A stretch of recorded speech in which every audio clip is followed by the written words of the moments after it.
L'Église sainte ne peut jamais permettre qu'un pape noir, surtout africain, soit élu. Mon Dieu, je n'arrive pas à croire qu'un cardinal ait dit ça. J'avais déjà lu beaucoup de procès-verbaux dans ma vie. En tant qu'évêque, auxiliaire d'un petit diocèse du sud de la France, assister à des réunions et rédiger des rapports faisait partie de mes fonctions. Mais jamais je n'aurais imaginé que mes yeux tomberaient sur de telles paroles. Et encore moins là, au cœur du Vatican, à la veille d'un conclave. C'était en fin d'après-midi. J'étais dans une salle discrète des archives internes, en train de consulter des documents qu'on m'avait confiés temporairement. La lumière était faible et le silence n'était troublé que par le souffle léger de ma propre respiration. Le genre d'endroit où l'on ne s'attend à trouver que de la paperasse et des protocoles. Mais au milieu des feuilles, sans prévenir, un procès-verbal est tombé sur ma table, marqué « Circulation restreinte ». Mon premier réflexe a été de le remettre dans la chemise. Mais le titre m'a attiré comme un aimant. Réunion privée, discussion informelle entre membres du Collège des cardinaux. J'ai lu la première page avec détachement. Nom, date, remarques diplomatiques. Jusqu'à ce que j'arrive au 4e paragraphe. Et là, tout s'est figé. L'Église sainte ne peut permettre qu'un pape noir, en particulier africain, soit élu. Un tel choix représenterait un risque pour l'image institutionnelle de la papauté. Le cardinal Robert Sarah, bien que discipliné, porte le poids symbolique d'un continent encore spirituellement immature. La perception d'autorité qu'attend l'Occident d'un pontife serait compromise par un tel choix. Mes yeux ont brûlé. Le sang m'est monté à la tête et j'ai perdu le souffle un instant. J'ai relu, puis relu encore. C'était là, froid, cruel, consigné. L'une des figures les plus spirituelles, réservée et fidèle à la tradition vivante de l'Église rejetée. Non pour ses idées, mais pour sa peau, pour ses origines, parce qu'il est africain. J'ai fermé les yeux, j'ai eu la nausée, je connaissais déjà Robert Sarah. J'avais lu ses livres, écouté ses conférences en silence. Un homme de prière profonde, nommé évêque, très jeune par Jean-Paul II, élevé au cardinalat par Benoît XVI, admiré même par François qui, malgré les différences, voyait en lui une âme d'une intégrité rare. Et maintenant, on le traitait comme un risque, comme un symbole indésirable, comme si sa couleur pouvait salir le blanc de la soutane papale. Je me suis levé de ma chaise, la feuille en main. J'ai fait les 100 pas dans la pièce. L'air me semblait épais, la gorge sèche. Les mots tournaient, en boucle dans ma tête, comme s'ils hurlaient. Nous ne voulons pas d'un pape noir. Mon Dieu, je me suis rassis, la tête entre les mains. Qu'est-ce que je fais de ça? Si je déchirais ce papier, cesserait-il d'exister? Si je faisais semblant de ne pas avoir lu, mon cœur trouverait-il la paix? J'ai prié, la même, en silence. Mais même le silence ne m'a pas répondu. Je suis rentré à la maison d'hôte avec le papier plié dans mon bréviaire. Je me suis enfermé dans ma chambre. Je n'ai pas dîné. Je me suis juste assis sur le lit, les coudes sur les genoux, l'âme troublée. Pour la première fois depuis des années, j'ai ressenti de la peur. Pas de l'enfer, pas du jugement, mais de l'institution à laquelle j'avais juré fidélité. Et du côté qu'elle choisirait. Cette nuit-là, les murs de ma chambre semblaient se resserrer sur moi. Mais avant de dormir, ou d'essayer de dormir, j'ai ouvert le bréviaire, sorti la feuille et relu, calmement, mot par mot. Et ensuite, d'une voix à peine audible, j'ai fait une promesse. Si je dois porter ça seul, je le ferai. Mais cette injustice ne sera pas enterrée dans le silence. Le monde doit savoir qu'il existe un homme digne de porter le blanc. Et que le ciel ne voit ni couleur, ni continent. Là, dans le plus intime de ma solitude, j'ai su ce qui m'attendait serait dangereux. Mais je ne reculerai pas. Le lendemain matin, la ville de Rome semblait plus froide. C'était peut-être seulement le poids de la nuit que je portais en moi, comme une soutane trempée, imbibée de doute et de peur. Ce procès-verbal était encore avec moi. Je l'ai plié soigneusement, rangé dans une enveloppe, et j'ai prié avec ferveur avant de sortir. Je savais que le moindre faux pas pouvait me coûter non seulement ma mission, mais aussi mon honneur devant l'Église et devant Dieu. Pourtant, mon cœur ne me laissait pas le choix. Je devais parler à quelqu'un. J'ai choisi un nom, un cardinal français avec qui j'avais déjà partagé quelques rencontres discrètes à Lourdes et qui avait un accès direct au collège des cardinaux. Je savais qu'au moins il m'écouterait, ou du moins je l'espérais. Je l'ai attendu dans les jardins intérieurs de la maison Sainte-Marthe. Quand je l'ai vu marcher lentement entre les colonnes, je me suis approché avec respect, mais l'âme en feu. « Éminence, pardonnez-moi, j'ai besoin de 5 minutes, c'est urgent. » Il a levé un sourcil et hoché la tête, intrigué. Fénelon, toujours aussi cérémonieux. Il s'est passé quelque chose. J'ai pris une grande inspiration. J'ai sorti l'enveloppe de ma poche et je la lui ai tendue en silence. Il a lu la première ligne et ses yeux se sont tout de suite rétrécis. Il a continué à lire, mais cette fois la mâchoire serrée. « Où avez-vous trouvé ça ?» a-t-il demandé d'un ton sec. On me l'a remis par erreur. C'était parmi des documents de routine. Il n'a rien répondu.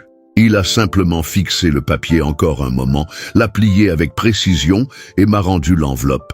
Et que comptez-vous en faire ? Éminence, ce n'est pas juste une phrase malheureuse, c'est du racisme institutionnalisé, c'est une trahison de l'Évangile. Si cette idée est réellement prise en compte dans le choix du prochain pape, l'Église pèche contre elle-même. Son visage s'est durci. Et vous voulez être le prophète ? La voix solitaire qui défie les murs sacrés ? Faites attention, Monseigneur Fénelon, il y a ici des forces que vous ne comprenez pas. Des forces qui se cachent derrière des pourpres et des titres. M'ai-je répliqué, tentant de maîtriser mon indignation. Il s'est approché, plus froid maintenant, et d'une voix basse, presque un murmure menaçant. « Écoutez bien, si vous divulguez ne serait-ce qu'un mot de ce procès verbal, vous serez considéré comme un traître à la confiance du Saint-Siège. Cela pourrait vous coûter l'épiscopat, votre mission, votre réputation, et plus encore, votre foi sera rongée par l'orgueil de vouloir avoir raison. Et savez-vous ce qu'il reste d'un évêque exilé ? Le silence. Un silence que plus personne n'écoute. Je suis resté figé. Moi qui avais tant de fois réconforté des prêtres en doute, je sentais maintenant mes jambes flancher. J'ai ressenti de la honte, de la peur, mais surtout une douleur que je ne saurais nommer, comme si le cœur même de l'Église me disait « Tais-toi, avale, sois complice ». Je suis retourné à ma maison d'hôte sans dire un mot. J'ai passé la journée à éviter les gens, à fuir les regards, priant pour que tout cela ne soit qu'un cauchemar. Mais le soir, un nouveau coup.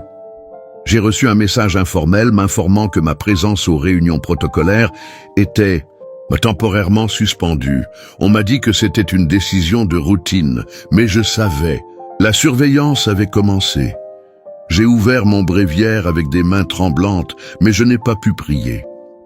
Cette nuit-là, pour la première fois, je me suis demandé si je n'avais pas exagéré. Aurais-je dû me taire ? L'Église a-t-elle vraiment besoin de tout savoir ? Ou bien ai-je été simplement naïf de croire que la vérité finit toujours par l'emporter ? Mais alors, comme une réponse à ma propre pensée, le visage du cardinal Sarrat m'est revenu. Calme, ferme, noir comme la nuit, et pourtant plus lumineux que bien des hommes vêtus de blanc. Je me suis souvenu de ces mots dans un livre que j'avais lu des années auparavant. Le silence n'est pas une absence, c'est une présence pure. Et j'ai compris que mon silence maintenant ne serait pas une présence. Ce serait de la lâcheté. Le lendemain matin, j'ai écrit une lettre simple, adressée au plus proche collaborateur du cardinal Sarrat. Je ne pouvais plus porter cela seul. Je n'ai pas dormi cette nuit-là. Chaque fois que je fermais les yeux, je voyais la phrase, cette foutue phrase. L'Église sainte ne peut permettre qu'un pape noir soit élu. Ce n'était plus juste un document. C'était un poison, dissous dans les fondations de la maison de Dieu. Et je le savais. Si je me taisais, je devenais complice. Le lendemain matin, juste après la messe de 7 heures, j'ai pris mon courage à deux mains. J'ai remis la lettre que j'avais écrite, simple mais ferme, entre les mains d'un portier discret de la curie, avec des instructions claires. Donnez-la uniquement à Monseigneur Raphaël, l'assistant personnel du cardinal Sarrat. Ah, lui seul, personne d'autre. Puis je suis retourné dans ma chambre. J'ai prié, j'ai marché, j'ai tremblé. C'était comme jeter une allumette allumée dans une pièce remplie d'encens. Soit la flamme s'éteindrait seule, soit quelque chose de plus grand commencerait à brûler. Quelques heures plus tard, alors que je buvais un café froid qui passait à peine, on a frappé à la porte. C'était lui, Monseigneur Raphaël, élégant, réservé, et un regard mêlé d'urgence et de méfiance. Monseigneur Fénelon, je peux entrer? J'ai hoché la tête. Il est entré sans un mot. Je me suis assis au bord du lit. Il est resté debout. C'est vous qui avez écrit ceci? Demanda-t-il en levant l'enveloppe. Oui. Et vous avez lu ce procès verbal vous-même? Je l'ai lu, et j'en ai gardé une copie. Vous êtes sûr de ce que vous faites? Je l'ai regardé un instant. Dans ses yeux, j'ai vu la même lueur que j'avais vue tant de fois dans ceux du cardinal Sarah lors d'interviews, de prédications, de retraites, du sérieux, de la fermeté, de la foi. Monseigneur, si cette élection est décidée sur la base de préjugés et de peur, l'Église renie le Christ. Et je ne peux pas participer à cela. Il a pris une grande inspiration. Il s'est assis en face de moi. Vous savez que, rien qu'en partageant ce contenu, vous mettez déjà votre vie et votre ministère en danger, n'est-ce pas? Je suis déjà en danger, mon père.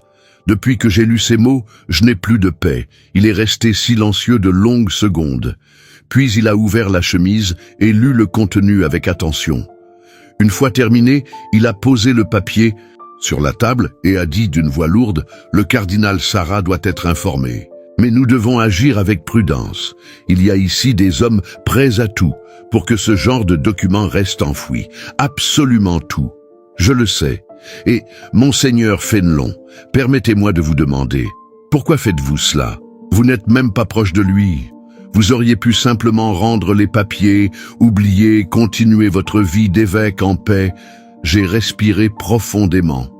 Parce que l'histoire de Robert Sarah est celle que l'Église a besoin d'entendre. Parce que quand un homme noir de Guinée arrive à la chapelle Sixtine, non par stratégie, mais par sainteté, c'est un signe pour le monde, et un signe pour nous, qui oublions parfois que l'Esprit souffle où il veut, y compris dans des terres où personne ne croyait.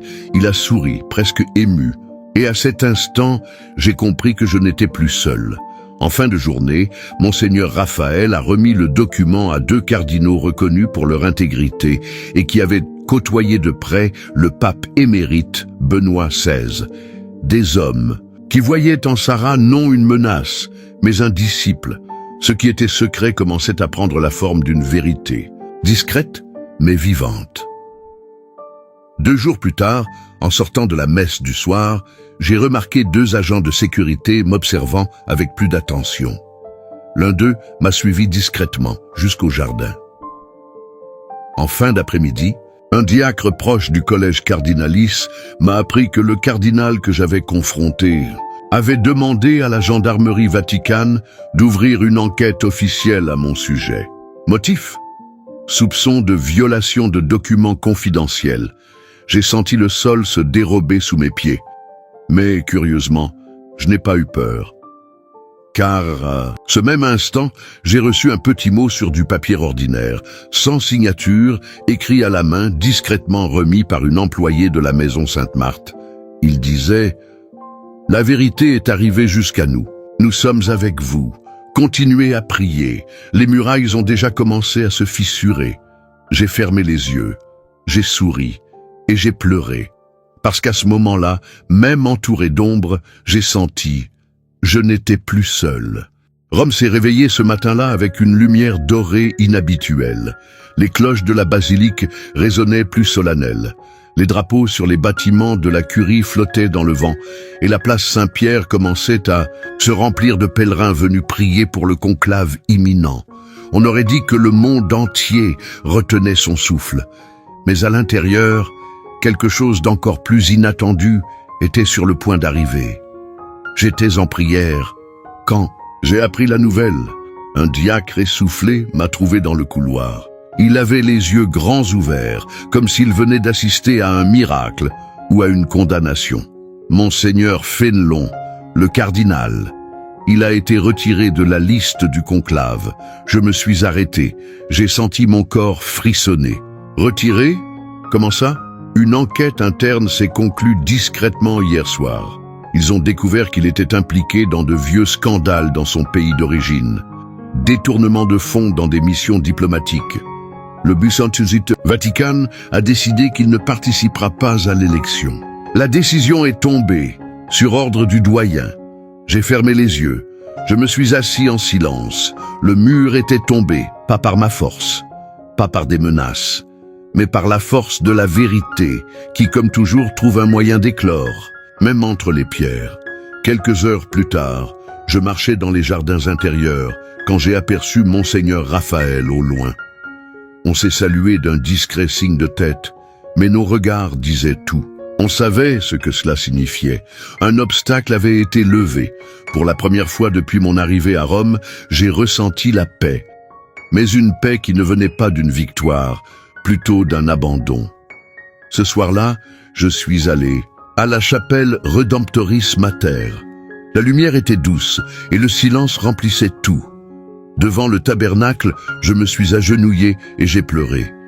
J'ai pleuré pour Sarah, j'ai pleuré pour François, j'ai pleuré pour moi. Parce que l'Église est encore sainte, même quand ses membres se trompent, parce qu'il y a encore la foi, et il y a encore l'espérance. Et dans ce silence entre Dieu et moi, j'ai simplement demandé, « Seigneur, si c'est ta volonté, que ce soit lui. » Que ce soit l'homme qui a connu le silence avant de connaître les applaudissements. Que ce soit le fils de l'Afrique qui porte la torche de la foi à travers les ténèbres du monde. Je suis resté là pendant des heures, jusqu'au départ du dernier fidèle, jusqu'à ce que les bougies se consument, jusqu'à ce que mon cœur, enfin, s'apaise. Le lendemain, le monde entier tournerait les yeux vers une fumée blanche. Et je ne savais plus ce qui allait se passer. Mais je savais qu'importe ce qui arrive, j'avais fait ma part. Et si un jour quelqu'un me demandait pourquoi j'ai fait ce que j'ai fait, je répondrais simplement parce qu'il n'était plus possible de me taire. Ce n'est pas seulement l'histoire d'un cardinal africain, c'est l'histoire du courage d'un évêque qui a préféré le risque au silence. C'est l'histoire d'une église qui, même blessée, peut encore entendre l'esprit. Et d'un peuple qui croit que la vérité, même tardive, finit toujours par triompher. La vérité ne passe pas toujours par les grandes portes du temple. Parfois, elle se glisse derrière les colonnes, avance à pas discrets entre les vitraux et s'assoit en silence sur les derniers bancs de la nef. La vérité ne crie pas, elle observe, elle attend, elle murmure, mais quand on l'ignore trop longtemps, elle saigne. Et quand elle saigne, soit elle guérit, soit elle noie. L'histoire de Monseigneur Fénelon et du cardinal Sarah ne parle pas seulement du racisme dans l'Église. Elle parle du combat éternel entre la lumière et l'ombre, même au cœur des institutions les plus sacrées. Elle parle du prix à payer quand on choisit la fidélité au Christ plutôt que le confort de l'omission. Et elle parle du poids de porter la vérité quand tout autour de soi préfère le silence. Monseigneur Fénelon aurait pu se taire, il aurait pu garder ce document pour lui, il aurait pu protéger sa position, sa réputation, sa paix. Mais il a choisi de marcher sur les eaux de l'indignation, même en ayant peur de sombrer, parce qu'il savait qu'au fond, l'évangile n'est pas fait pour flatter les structures, il est fait pour sauver les âmes. Et le cardinal Sarah, homme de foi profonde, de silence priant, de cœur façonné par la croix de la simplicité africaine, représente bien plus qu'un possible pape noir. Il incarne le cri contenu de générations oubliées. Il incarne le regard du Christ posé sur les derniers.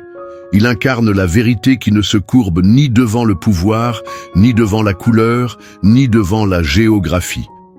Combien de fois, dans l'histoire de l'humanité, des hommes saints ont-ils été discrédités à cause de leur apparence, de leur origine, de leurs convictions? Combien de fois, à travers les siècles, le préjugé a-t-il tenté de se déguiser en prudence et la peur en zèle? Mais le Christ, né à la périphérie d'un empire, rejeté par les docteurs, mort entre deux criminels, nous a laissé un message qui résonne encore. La vérité vous rendra libre. même quand elle brûle, même quand elle nous coûte tout. Si vous êtes arrivé jusqu'ici, vous ressentez peut-être, comme Monseigneur Fénelon, un poids dans votre cœur. Peut-être avez-vous déjà fait face à l'injustice. Peut-être avez-vous déjà été réduit au silence pour avoir défendu quelqu'un. Ou peut-être vous battez-vous pour garder la foi vivante dans un monde où l'apparence parle encore plus fort que l'essence. Mais souvenez-vous, Dieu ne choisit pas les plus puissants. Il élève les humbles. Dieu ne mesure pas par les titres, mais par les cœurs. Et l'histoire du cardinal Sarah, même si elle n'a pas encore été couronnée par les votes d'un conclave, est déjà gravée en lettres d'or dans l'histoire de l'évangile vécu. Le silence qui parle, la peau qui dérange, la foi qui résiste. Voilà l'Église qui bat encore.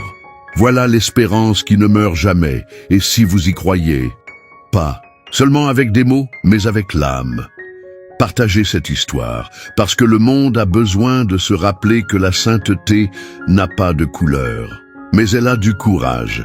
Si cette histoire vous a touché comme elle m'a touché, je vous invite maintenant à faire partie de ce mouvement de foi et de vérité. Abonnez-vous à la chaîne, activez la cloche pour ne rien manquer des prochaines histoires. Et laissez un like, ça nous aide à toucher plus de monde, avec des messages qui inspirent, transforment et élèvent l'âme. Et s'il vous plaît, partagez cette vidéo avec quelqu'un que vous aimez, parce qu'une histoire, comme celle-ci quand elle est racontée, ne doit pas rester dans le silence, elle doit résonner. Que Dieu vous bénisse, et à très bientôt pour une nouvelle histoire.